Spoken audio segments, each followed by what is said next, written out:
Нөгөө сэжиглээд хөлн мохоолоод. Тэгээ харин сэжиглээд нөгөө хөлн нэг мохоо болоо. Тэг хамгийн анх нөгөө энэ явуулагчийг сонсчод за одоо үн ч юм уу удлаа ч юм уу ямар очиж зүгээр л нэг усан доохгож сүрсүрээр хэрэглэнгүүтэй л нэг ямар савн шампунь нэг хүн яадаг гэж юу гэдгийг.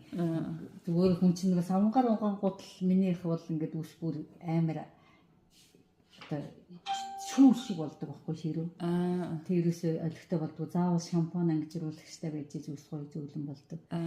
Тэгээ тийм байж хахад бүр ямар ч савн шампунь хэрэглэхгүй гэдэг харин за одоо удлаа та. За яг вэ энд ажил зүйлээ үзэж байгаа хүн бас нэг тий зээл алдъя одоо тэгээд яавал нэг явуулагчны мөнгө шатаал үзсэн. Тэр бодоод яг хүн яг тэгж л бодсон. Өөрөөр итгээгүү. Тэгээд яг тэр явуулагчийн аваад дээр баахан юм захиалаад тэгээд авчингуудаа нөхөдөө очиод хэлж байгаа.